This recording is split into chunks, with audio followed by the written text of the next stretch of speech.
नमस्कार, नेशनल खबर 9 में आप सभी दर्शकों का स्वागत है। मैं हूं आपके साथ जितेंद्र मौर्य। आइए डालते हैं उत्तर प्रदेश के इस खास खबर पर एक नजर। खबर आजमगढ़ जनपद से है, जहां बुढ़नपुर विधानसभा चुनाव की घोषणा होते ही सभी दल के प्रत्याशी एवं कार्यकर्ता चुनावी मैदान में उतर चुके हैं। कोई विकास के नाम पर तो कुछ लोग पार्टी के नाम पर जनता के बीच में जाकर वोट मांग रहे।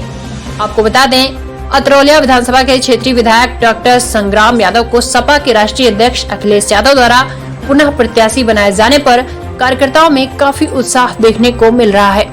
इतना ही नहीं, क्षेत्र के विकास पुरुष कहे जाने वाले सपा के राष्ट्रीय सचिव पूर्व मंत्री बलराम यादव द्वारा क्षेत्र के विकास में कोई कोर कसर नहीं छोड़ी गई, जिसके कार्यों का अतरौलिया विधानसभा हमेशा से ऋणी रहेगा।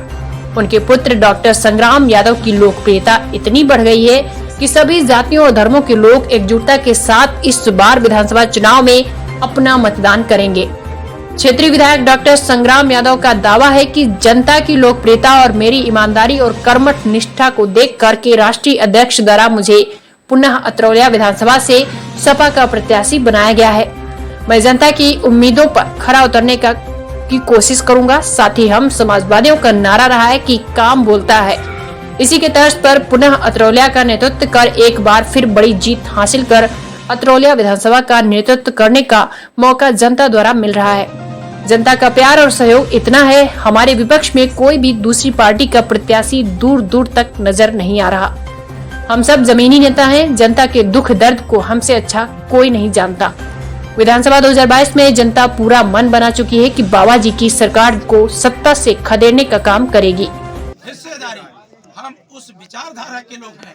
हम अगड़ों का भी सम्मान करते हैं। हम पिछड़ों और शोषित वंचितों के भी साथ खड़े नजर आते हैं। ऐसी भारतीय जनता पार्टी को हम बेनकाब करेंगे जो अडानी के पैसे से चलती हो, जो अंबानी के पैसे से चलती हो, जिसका राष्ट्रवाद ढोंग है और जिसके राष्ट्रवाद में गांव और गरीब के बेटों को गंवार बनाना है।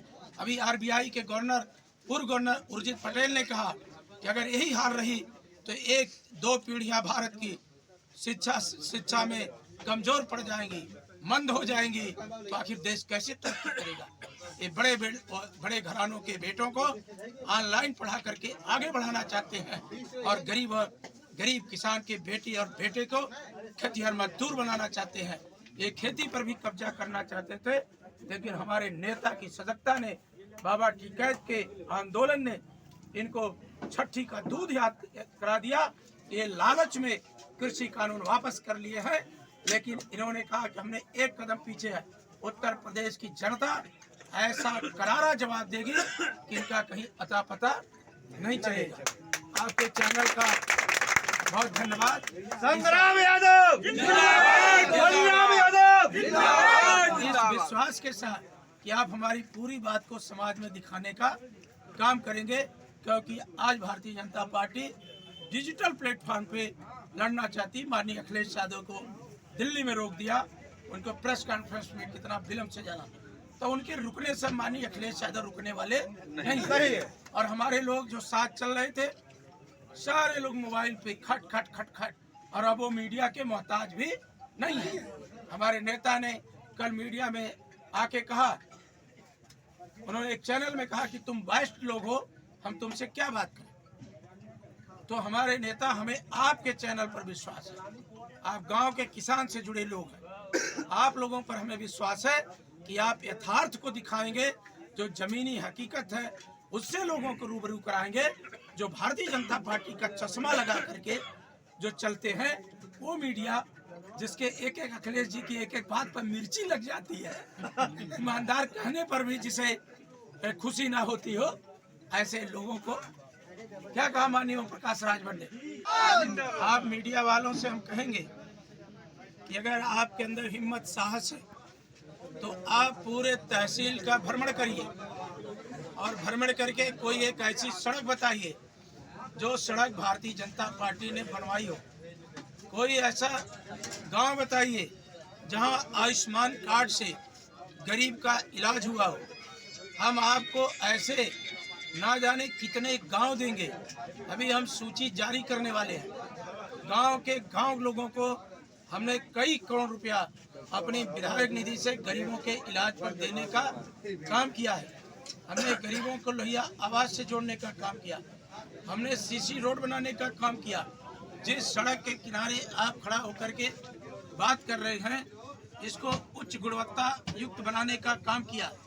आपका बूढ़नपुर से अरौला का मार्ग, आपके मदियापार मोड़ से अरौला का मार्ग, देवरपुर से महाराजगंज का मार्ग, बूढ़नपुर से मकना का मार्ग, पटेल से अतरैट का मार्ग, ऐसे दर्जनों मार्ग। और बीजेपी का मॉडल आपको दिखाना हो तो अरौला से कप्तानगंज मार्ग दिखा दीजिए और फिर आप दिखा दीजिए सिकंदरपुर से नरियाव का मार्ग, तो आपको वास्तविकता से आप खुद जागर हो जाएंगे। बीजेपी एक ऐसी जालिम हुकूमत है कि वो बाजार तो खोलती है, बाजार खोल दी, शराब की दुकानें खोल दी, लेकिन जहां किसान के बेटी और बेटे पढ़ते हैं आज तक स्कूल को बंद रखा है। इससे जालिम और बर्बर लुटेरी हुकूमत न उत्तर प्रदेश में कभी आई है न आएगी।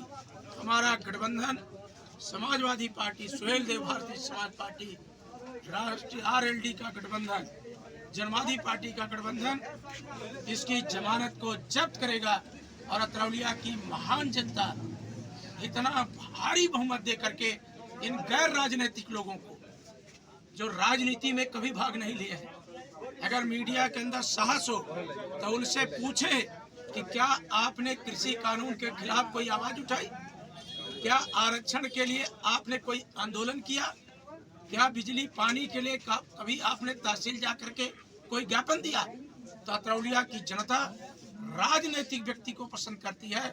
इन गैर राजनीतिक व्यक्तियों की जमानत को पार्टी ने ऐसी दहशत पैदा की थी कि उनको कोई पानी भी नहीं पूछ रहा था।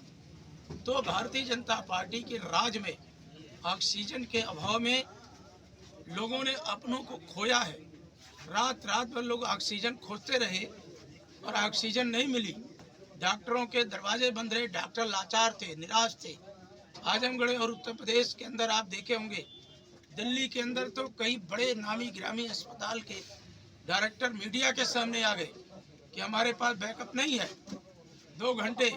और नासिक के अंदर आप देखे होंगे कि बैकअप ना होने के कारण कितने मरीज दम तोड़ दिए। भारतीय जनता पार्टी जैसी झूठी पार्टी जिसके राज में ऑक्सीजन के अभाव में लोग मर गए, जिसके राज में रेमडेसिविर इंजेक्शन ब्लैक मार्केट बेचा गया, जिसके कार्यकाल में दवाइयों के अभाव में लोग तड़प गए, भूख से पानी तक नसीब नहीं हुआ, ऐसी जालिम हुकूमत को लोग हटाना चाहते हैं। जिसने वादा किया था कि हम अति पिछड़ों को आगे बढ़ाएंगे, अंत में उन्हीं के हकों पर डाका डाल लिया। 69,000 शिक्षक भर्ती में बड़े पैमाने पर बेईमानी हुई और जब हम सब ने उनकी बेईमानी को विधानसभा में मुंहतोड़ जवाब दिया, योगी आदित्यनाथ के सामने कहा कि आपका पिछड़ा हितैषी होने का ढोंग है, आप इनके नौजवानों के हकों को मार रहे हो। 13 पॉइंट रोस्टर ला करके डिग्री कॉलेज और विश्वविद्यालयों में प्रोफेसर की भर्तियों में पिछड़े वर्ग के हकों पर डाका डालने का काम हुआ।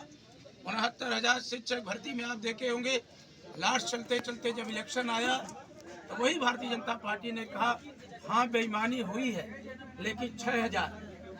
लेकिन हमारा आरोप तो हमने कुछ कार्यकर्ताओं से, कुछ जनता से राय ली जिसमें विकास ही लोगों का मुद्दा है। आपको तीसरी बार विधायक बनाना चाहते हैं, जिसमें पूर्व का विकास से लेकर के वर्तमान में भी और भविष्य को लेकर के लोगों का सपना है कि आप कुछ नया कुछ करेंगे। इस पर आपकी क्या राय है? जो जनता का इतना सहयोग अब प्यार मिल रहा है, आप जहाँ जा रहे हैं भीड़ उमड़ जा रही, घरों से निकल जा रहे हैं लोग, तो इस पर क्या आपकी राय है? या पिताजी की वजह से है कि नया नेतृत्व है कि राष्ट्रीय अध्यक्ष की वजह से? पंचायत कार्यालय के उद्घाटन के समय ही हमने आपसे कहा था कि चुनाव आने दीजिए, जनता के बीच से इंकलाब पैदा होगा। जनता एक जालिम हुकूमत को हटा करके माननीय अखिलेश यादव को उत्तर प्रदेश का मुख्यमंत्री बनाना चाहती है। और जब माननीय अखिलेश यादव जी का साथ देने के लिए सुहेल देव भारतीय समाज पार्टी के राष्ट्रीय अध्यक्ष आदरणीय श्री ओम प्रकाश राजभर जी खड़े हो गए हों, कैबिनेट मंत्री के पद को लात मार करके आदरणीय स्वामी प्रसाद मौर्य जी आ गए हों, आदरणीय श्री दारा सिंह चौहान जी आ गए हों, आदरणीय धर्म सिंह सैनी साहब आ गए हों, अपना दल के संस्थापक सोनेलाल पटेल जी की पत्नी राजमाता कृष्णा पटेल जी हों, तब आज पूरे उत्तर प्रदेश में जयंत चौधरी साहब हों, तो आज पूरे उत्तर प्रदेश में जो छात्र है, नौजवान है, बेरोजगार है, अगड़ा है, पिछड़ा है, शोषित है, वंचित है, वो सारे के सारे लोग एकजुट हो गए और एक ताकत के तौर पर और इतना ज़्यादा गुस्से में है बेरोजगार कि आप उसकी कल्पना नहीं कर सकते। चारों तरफ भारतीय जनता पार्टी के खिलाफ वातावरण है। भारतीय जनता पार्टी एन केन प्रकारेण निर्वाचन का सहारा लेकर के कोरोना की आड़ में नेताओं की सभा पर रोक लगाई है, नेताओं के चलने फिरने पर। और यदि इस तरह का वातावरण न होता तो सड़कों पर सिर्फ और सिर्फ आपको परिवर्तन ही परिवर्तन दिखता। परिवर्तन तो दिख ही रहा है, सड़कों से लेकर के सदन तक परिवर्तन की लहर दिख रही है। क्या ये 12 की तर्ज पे चुनाव है कि 12 से बेटर इस बार समाजवादी पार्टी? ये उससे बहुत आगे है। 12 में जनता इतनी आक्रोशित नहीं थी जितना आज जनता आक्रोशित है। 2012 में उतना गुस्से में नहीं थी जनता जितना आज गुस्से में है, क्योंकि उन्होंने अपने बेटों को पैदल आते हुए बम्बई से देखा है, कलकत्ता से कोरोना के समय पैदल आते देखा है, आपके पंजाब से पैदल आते हुए देखा है, कलकत्ता से पैदल आते हुए देखा है। सरकार झूठ बोल रही थी कि हम उन्हें वहीं पर रोके हैं, इंतजाम दे रहे हैं, और जब वो अपने घर की तरफ बढ़े, जब भूख से व्याकुल हो गए तो अपने बच्चों को गोद में लिए, झोला लिए और सड़कों पर चल दिए, तो जालिम हुकूमत उनको बॉर्डर पर रोकी, अपमानित की और उन्हें उत्तर प्रदेश के झांसी बॉर्डर पे कई दिनों तक रोके रखी। और अगर उनके लिए बसों का इंतजाम हो गया होता और इतना दहशत का वातावरण न पैदा किया गया होता तो शायद इस तरह की घटनाएं न घटती। रेल की पटरियों पर लोग कट गए, औरैया के अंदर भीषण दुर्घटना हुई और बम्बई से जो लोग ट्रकों से आए 4-4 हजार, 8-8 हजार, 10-10 हजार दे करके इनको सामान की तरह ट्रकों में लादा गया। गांव-गांव ने इस तरह का दृश्य देखा। यही सड़कों पर बेरोजगार नौजवान पैदल चलते हुए भूखे प्यासे लोगों को देखा।